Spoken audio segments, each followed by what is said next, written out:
Mammon. The importance of the worshipful company of fuelers is that it marks the time in our history when we institutionalized usury. It also marks the beginning of institutional Satanism. It's important to understand that this had been a major issue in Europe. Usury had been outlawed by the Vatican. It was hypocritical. They borrowed money themselves. They had banks in Italy preceding the Bank of England, but the Bank of England took it to a new level. Our timeline reveals the consequences of that decision. The British became a powerful force in the world when they adopted the Babylonian money magic. Money is the ultimate magic. When you think about magic from a human perspective, it's nothing more than manifestation. Money allows us to manifest a desire instantly. Money has become the main thing that every human being thinks about. It's very important that magic be understood. It runs the world. It doesn't matter that you don't believe in it. It doesn't require your belief. It operates on its own principles. It's scientific. Science is a form of magic. Ritual is the ancestor of formula. From the starting point of the Bank of England, we can map the modern world to its present state. The banknotes expanded the wealth through the fractional reserve model of operation. The trick behind this magic is simple. If you have $1,000 of gold in reserve, you may create in paper the amount allowed by the reserve fraction. By way of illustration, if the reserve rate is 1 to 4, which means that for every $1,000 in reserve, where the reserve is defined by a universally acceptable value of wealth like gold, the wealth issuance can total 4,000. So you have 1,000 in gold and 3,000 in paper loaned by the 4-to-1 ratio. How can they do this, you might ask? By studying human beings, they realized that only a percentage of the people with gold in reserve would ask for it at any given time. Once the paper was in circulation and accepted as a form of exchange, there was no reason to go back to gold. It was much easier to walk around with coin or paper notes in your purse than it was to lug around a weight of gold. The paper manifested very quickly, and human behavior changed very quickly around the paper. The social structure changed. Women didn't have to wait for a suitor to marry them to gain independence from their parents. They could sell their bodies for the paper. Prostitution has flourished in a few kinds of societies. One is a society in which slave workers are kept and slave prostitutes are kept as a reward, but the most common one is the one with money. The moment wealth was liberated from land and water by definition, which is the baseline and correct definition of wealth, all manner of spontaneous manifestation emerges. The connection between money and sex is profound. The more prolific money is in your society, the more degraded the family unit will be. The more promiscuous the people will be, the more depraved the men, and the more opportunistic the women. It's almost as though something unnatural is thrown into a natural construction. When I talk about these things, people say to me, "Yes, but Robert, peasants lived horrible lives." Did they? They worked 3 or 4 months a year on their land, either owned or leased from the king. They had music, culture, family, and an inner life, a quiet space within themselves. We have none of those things now. We have smartphones, smart televisions, computers, processed foods produced by diabolical agricultural corporations, entitled persons living professional lives in megacities with so much loneliness, despair, and depression that the vast majority of people require pharmacology just to cope. The family has been destroyed. Pornography, prostitution, and human trafficking are multi-billion, if not trillion-dollar industries. But we're happier, we're better off than the European peasant? I don't think so. What's more alarming is once the baseline of comparison is gone, the people who lived and worked on land, we won't even have their consciousness in our collective anymore. We won't even have people to tell us how far we've gone off track. You don't want to lose your direction in the dark. You'll never get it back. The modern society begun in England by the Bank of England commenced as a result of religious warfare. The Jews had been exiled from over 100 European nations for usury and suspicion of child ritual sacrifice, which they deny. The usury they do not deny. In many instances, the monarchy of the nation that permitted Jews to live within its borders actually used the money-lending services of the Jews themselves. This included the Vatican itself. This is an extremely important point to understand. The banknotes allowed the British monarchy to develop their navy and to begin exploring the world. Exploring is a bit of a misnomer. They pillaged. Like all military empires, the British saw themselves as a light in the world. They were bringing light to these poor and miserable nations that had not seen the light of Britain. The tendency to conquest has always existed in human affairs. You only need to look at history. The one exception to the conquest rule might be China. The Chinese have been a largely introspective nation until recently. All that has changed with the Belt and Road Initiative. The Chinese were brought into the modern world. Before that, they were referred to as the Hermit Nation. They considered the world barbaric and primitive and wanted nothing to do with it. The real origin of the money system is Babylon. A fiat currency was used in Babylon. A fiat currency is a currency that is unsupported by any underlying wealth. It's a kind of confidence game. The line of wealth from literal to metaphorical is land, minerals, then banknotes or credit notes. In the early 1970s, Richard Nixon took the United States off of the gold standard. Up until that time, all banks were operating with mineral reserves to back up their currencies. This meant that if any foreign creditor wanted to exchange their US dollars for gold, the option was available to them. Gold was an accepted universal standard of wealth in most of the world. Throughout the Cold War, the capital system remained equitable for the creation of a middle class. The North American middle class and the Western European middle class existed from the end of World War II until coming up to the end of the millennium. There's still a middle class. It's just that its percentage of the overall population is quite small now.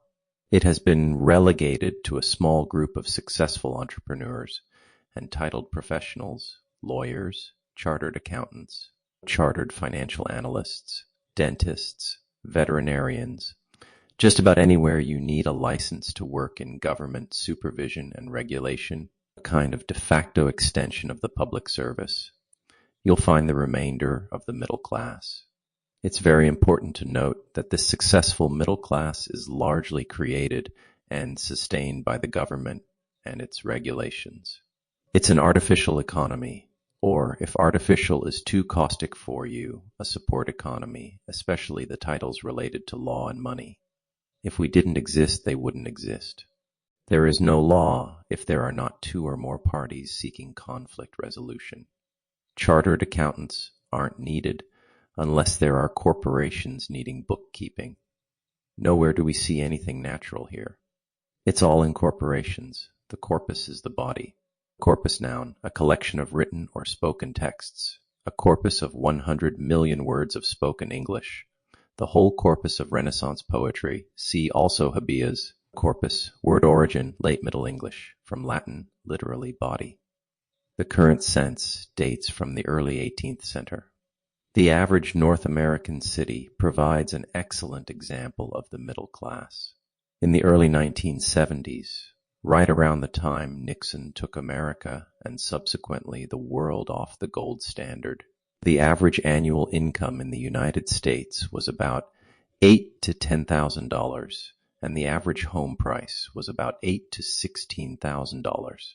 We're talking about a normal home in which a family could be raised.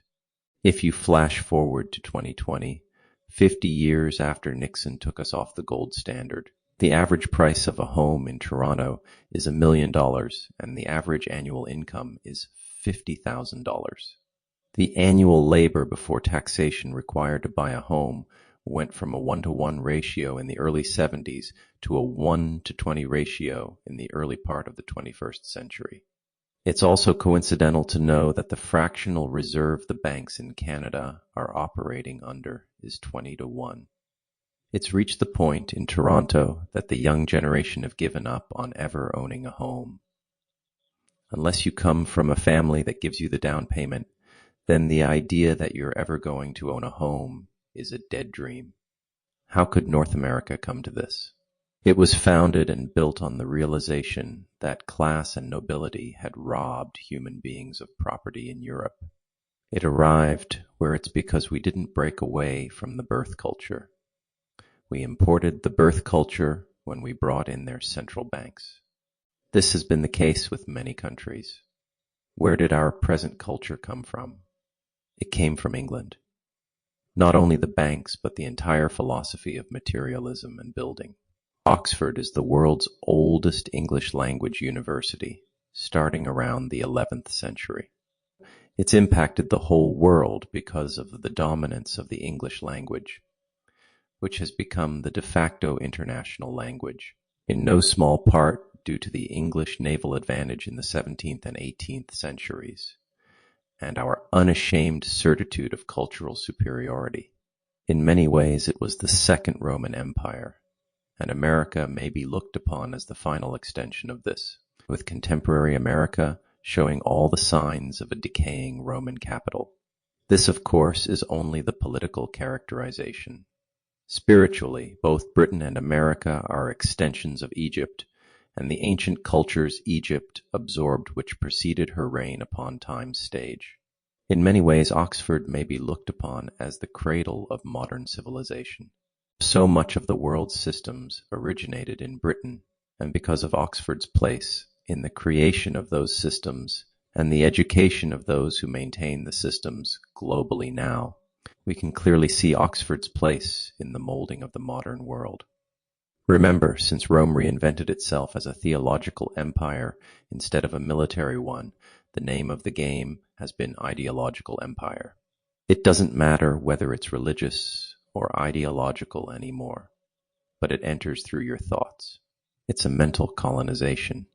Let's use Gandhi as an example, the pseudo-observant, pseudo-classless lackey of London City, who, if you can't see it now, a century later was a servant of the British.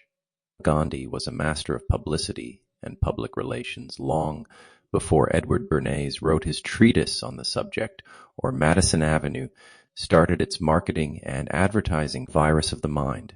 He used to make a big show of riding in the poor car on the Indian rail system. The poor car was the cheapest ticket, and people were crammed in there like animals, and very often there were animals in the poor car like goats and chickens. It was advertised far and wide that Gandhi refused the luxury of first class, but what was withheld from the public was that when he rode in the poor car, he demanded that he have the entire car to himself, thus depriving the poor of their means of transportation when he had to go from point A to point B. He was a graduate of the Inner Temple, described as follows. The Honorable Society of the Inner Temple, commonly known as the Inner Temple, is one of the 4 Inns of Court in London. To be called to the bar and practice as a barrister in England and Wales, a person must belong to one of these inns. It is located in the wider temple area of the capital, near the Royal Courts of Justice, and within the City of London.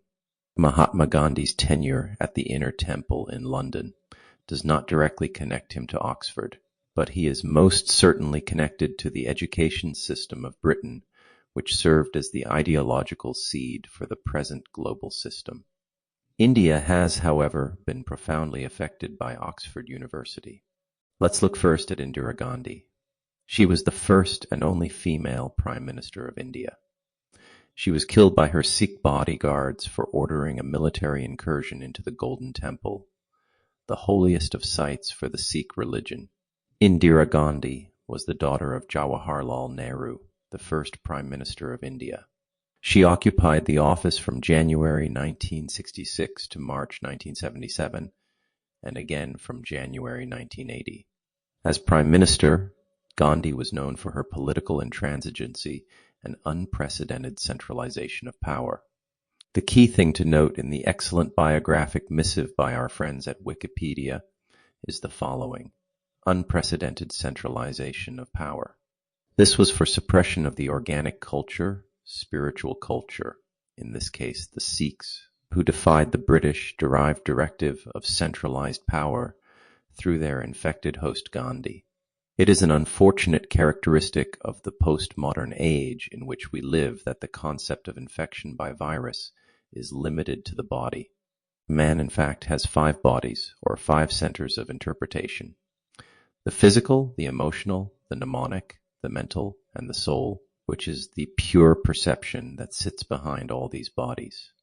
It is my contention that all 4 of our foundational bodies are infected, and the typhoid Mary that poisoned the world was Britain and its surrogate America.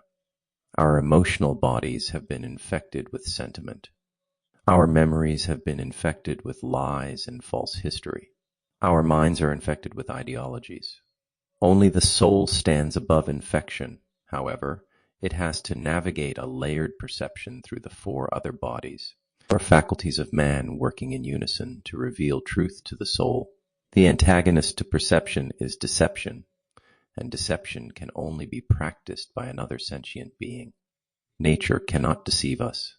The constellations of our night skies cannot deceive us. Oxford is the first and most powerful distribution point for the infection. It's like the tents from which the colonists passed out smallpox-infected blankets to North American indigenous peoples in an effort to usurp their land. While Gandhi did get the English out of India as a physically occupying force, he completely reinforced their ideologies and left all their institutions in place. He stayed loyal to the inner temple. The capital system maintained a pretense of equity through the Cold War. They really had to. If they had shown their true face at that time, communism probably would run the world right now. Please do not confuse what I'm saying here with an endorsement of communism and a denigration of capitalism. That's not what I'm saying. I'm talking about the way the systems are applied. I'm not talking about their theoretical constructs. It was always the intent of the money masters to treat people as cruelly as the communist system did. They just had to lay in wait until the communist system was defeated. They had to make capitalism look as an ideal choice when compared to the misery and deprivation of the communist system. For those of you who didn't grow up in that time, it was not uncommon to see pictures of people lined up for toilet paper in the Soviet Union. Our media was constantly pointing out micro-famines and supply deficits in the communist system, with the principle that free market enterprise was much better at meeting the needs of people over the government, micromanaging every industry the way the Soviet system did. They were absolutely correct. Human beings are always better off when they're left to sort things out for themselves. So what changed? In 1989, the Berlin Wall came down and the Soviet Union collapsed under the gentle guidance of Mikhail Gorbachev's glasnost and perestroika programs. The moment that wall came down, the grinning Satanist, George Bush Sr., stood before the cameras and told us that the new threat was terrorism and that America and its allies had to remain vigilant, and he took the moment to point out that with the collapse of the Soviet Union, a new world order was coming about. The removing of the gold standard by Nixon was to liquidate the markets with capital to inflate the lifestyle of the Western world. It's impossible to believe that the architects of this new monetary system, in which the dollar floated on nothing but faith, could see a future for it that would survive in the complex global trading system we find ourselves in 2020. At the exact same time the Berlin Wall came down, free trade commenced. The early pioneers of free trade were the Japanese, who wanted to create an Asian trading zone. America responded by creating a free trade deal first with Canada and then extending it into Mexico as the North American Free Trade Agreement, now the United States-Mexico-Canada Agreement. What free trade did was allow the cupidity of corporations to come to its full expression. It's in 1989 that Mammon is let off his leash, birthed in 1684 with the Bank of England.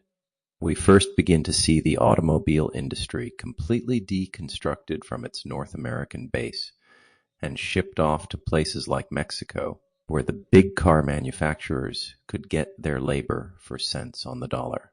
The Canadians and Americans were told that their dividend would be cheaper automobiles, essentially that the savings the corporations made would be passed on to the consumer. What the gullible North Americans didn't realize was that when the jobs left, the consumer base would be dilapidated. With the consumer base dilapidated, nobody would be able to buy a car. At the center of the modern global financial system is the International Monetary Fund. Their description is as follows.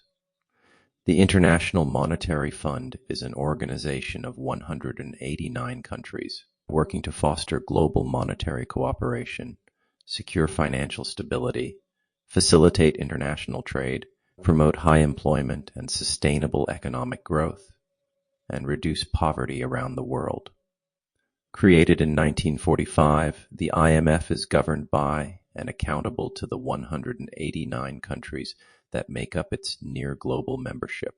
The IMF's primary purpose is to ensure the stability of the international monetary system, the system of exchange rates and international payments that enables countries to transact with each other. The fund's mandate was updated in 2012 to include all macroeconomic and financial sector issues that bear on global stability. Like so many things in the satanic system, the IMF is nearly the exact opposite of what is described in their mission statement online. The IMF has been responsible for the destruction of countries. Its primary goal is to offer money to developing countries and mid-sized countries to get everybody into the debt system. Once the country is involved in the debt system, they enter into a spiral from which they can never escape.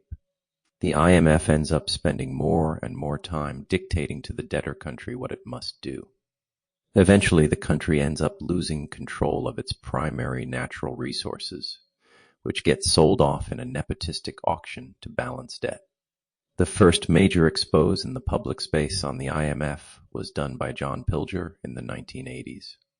He ruthlessly examined the effect of the IMF's incursion into Indonesia when it was run by globalist puppet Suharto, a black magician of great repute.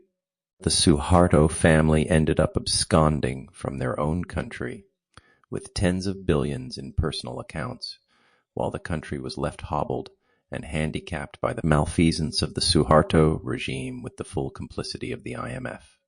The goal of the monetary system is to take over countries. It has been since the formation of the International Monetary Fund, the World Bank, and the Bank of International Settlements. They didn't really get off and running until the end of the Cold War.